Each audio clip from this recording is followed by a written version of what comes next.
Imperium Maiden Voyage, Chapter 1. A large furled mainsail flaps gently in the wind some several hundred yards from a long white beach backing onto a jungle canopy scattered with small spiky plants. Green goo from one of the jagged flora oozes onto a beached wooden rowboat's keel resting gently alongside a row of other shorecraft.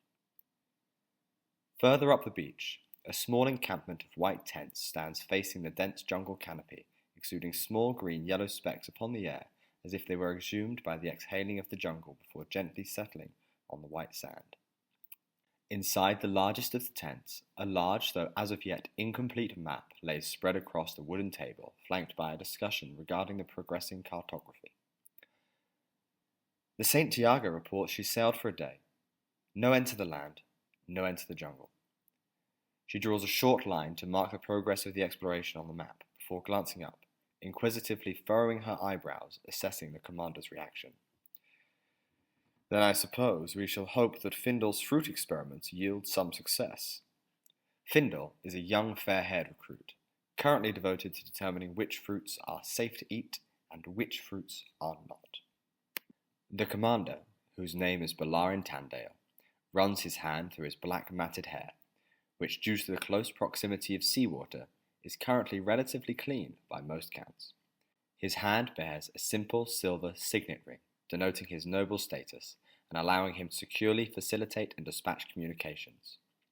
Not that there is so far anyone to communicate with on this seemingly endless stretch of island, though it is still tradition for it to be worn.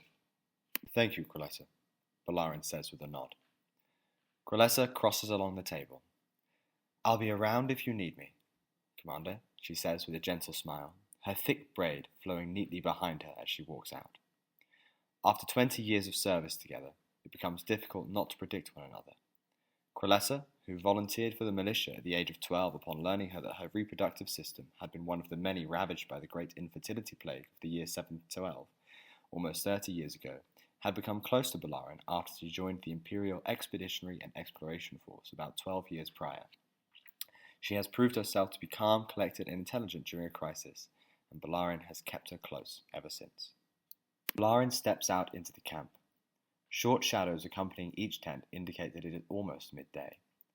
A quick glance to the left shows a small number of sailors inside the medical tent suffering either from ingesting deadly poisons from fruits, while others looking a pale grey from cuts infected with a greenish tinge from the local flora. Balarin approaches a small collection of barrels, taking a moment to rinse his face with water from one of the barrels, and reaches in to take a slightly stale loaf of bread from another.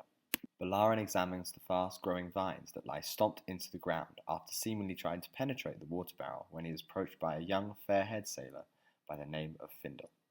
"Made some progress on the fruit, sir," says Findle, his high-pitched voice sounding slightly raspier than usual.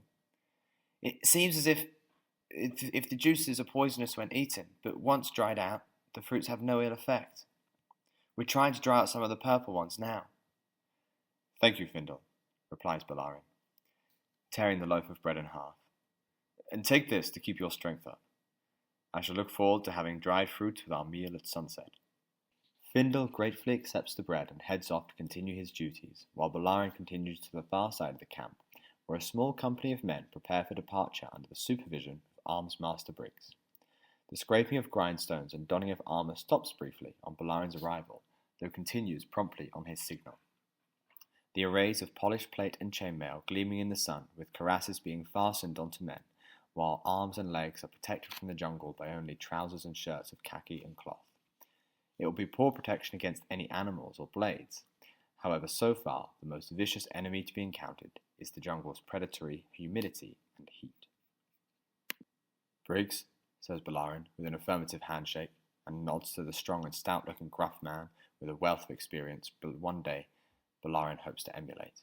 "It's ready on your order, sir," replies Briggs. Even his years of experience and military discipline must be straining under the now sweltering midday heat. "Crolessa tells me the ruins are about 500 yards into the forest." "Aye, sir, but it'll be slow going getting there, through the thickness of this jungle."